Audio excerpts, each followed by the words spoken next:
نحمدہ ونصلی علی رسولہ الکریم اما بعد فاعوذ باللہ من الشیطان الرجیم بسم اللہ الرحمن الرحیم یا ایہا الذین آمنوا کتب علیکم الصیام کما کتب علی الذین من قبلکم لعلکم تتقون آمنت باللہ صدق اللہ مولانا العظیم وبلغنا رسولہ النبی الکریم ونحن علی ذالک لمن الشاہدین والشاکرین والحمد للہ رب العالمین ان اللہ وملائکتہ یصلون علی النبی یا ایہا الذین آمنوا صلوا علیہ وسلموا تسلیما الصلاۃ والسلام علیک یا سیدی یا رسول اللہ وعلی آلک واصحابک یا سیدی یا حبیب اللہ۔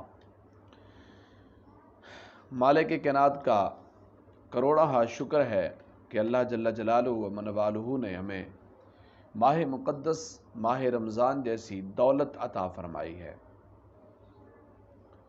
ہم اپنے مالک کے حضور اس کا شکریہ ادا کرتے ہیں۔ قرآن مقدس کی جو میں نے آیت تلاوت کی ہے اس کے اندر اللہ رب العزت نے ارشاد فرمایا یا ایھا الذین آمنوا کتب علیکم الصیام، اے ایمان والو یہ روزے ہم نے تم پر فرض کر دیے۔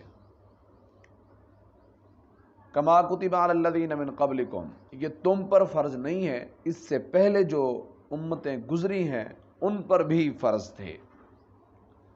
گو کہ شکل مختلف تھی، معاملات مختلف تھے، اجر و ثواب کا دائرہ کار مختلف تھا، لیکن اللہ نے ان پر بھی ان کو فرض کیا تھا۔ فرمایا کہ کیوں میں نے کیے؟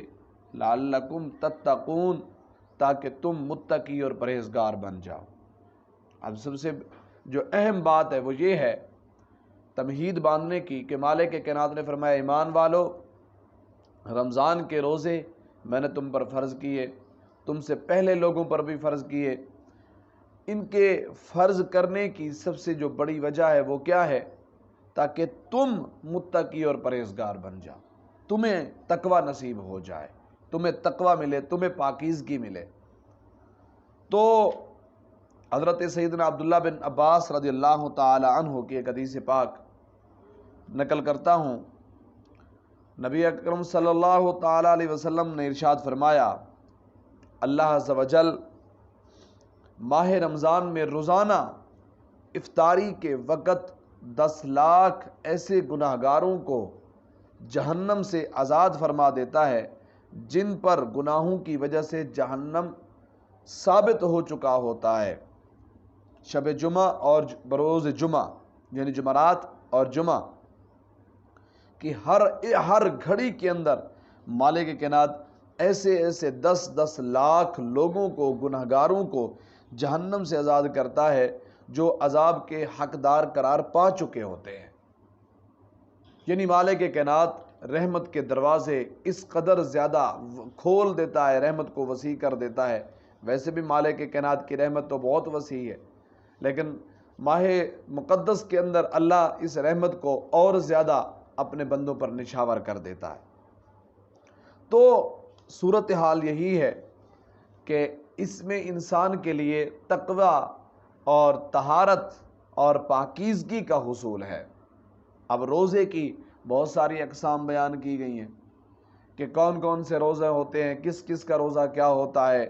بزرگوں نے بہت ساری اقسام بیان کی ہیں کہ ایک عام انسان کا روزہ ہے، اس کا مطلب صرف یہی ہے طلوع آفتاب سے صبح صادق سے لے کر غروب آفتاب تک اپنے آپ کو کھانے پینے اور نفسانی خواہشات سے دور رکھنا۔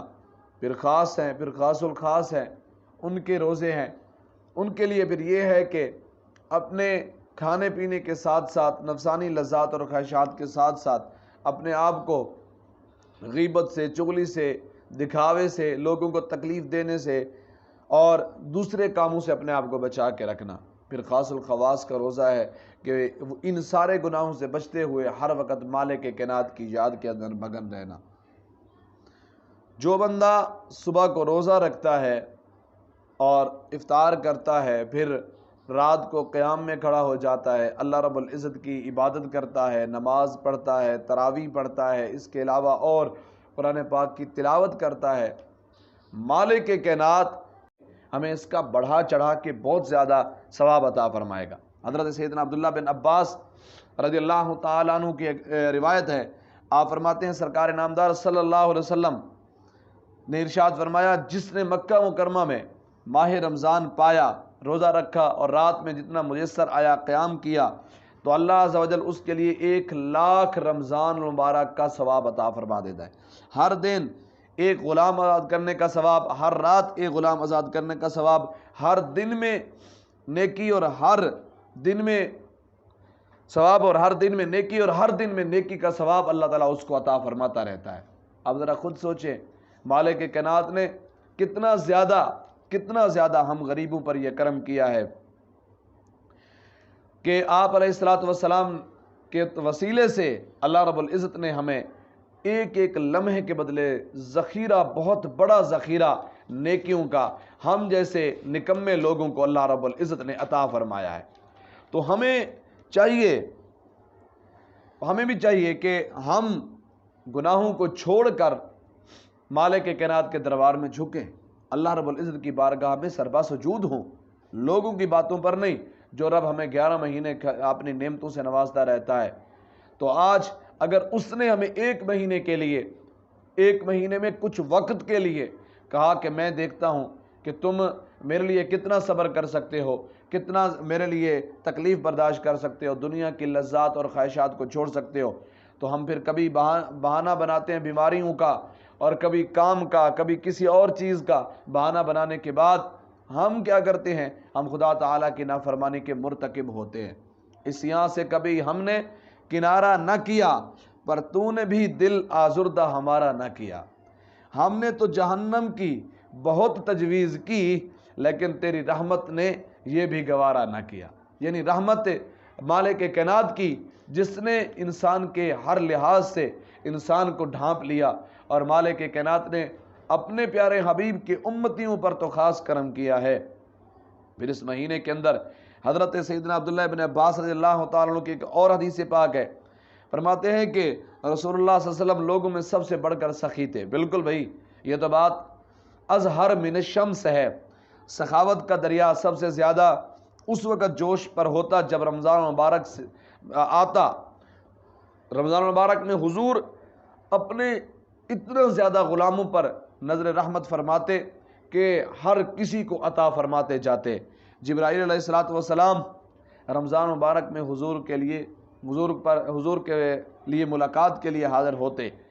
جبرائیل امین علیہ الصلوۃ والسلام ہر رات ملاقات کے لیے حضور کے پاس آتے، اور نبی اکرم صلی اللہ علیہ وسلم جبرائیل کے ساتھ قرآن پاک کا دور فرماتے، پر رسول اللہ صلی اللہ علیہ وسلم تیز چلنے والی ہوا سے بھی زیادہ خیر کے معاملہ میں سخاوت کیا کرتے تھے۔ اب ذرا خود سوچیں، آقا علیہ الصلوۃ والسلام جو تاجدار انبیاء ہیں، محبوب خدا ہیں، وہ ساری رات عبادت کر رہے ہیں، دن کو روزہ رکھ رہے ہیں، سارا کچھ کر رہے ہیں۔ اس کے پیچھے انبیاء کرام کی تاریخ اٹھا کے دیکھ لو، مختلف شریعتوں کے اندر جو انبیاء کرام آئے، انہوں نے کیسے کیسے مالک کائنات کی بارگاہ میں قربانیاں پیش کی ہیں۔ اگر کامل مسلمان بننا ہے تو پھر کچھ قربانیاں بھی ہیں، وہ بھی دینی پڑیں گی، اور اپنے آپ کو مالک کائنات کی بارگاہ میں پیش بھی کرنا پڑے گا۔ مالک کائنات میرے الفاظ قبول و منظور فرمائے، ہم سب کو راہ ہدایت نصیب فرمائے۔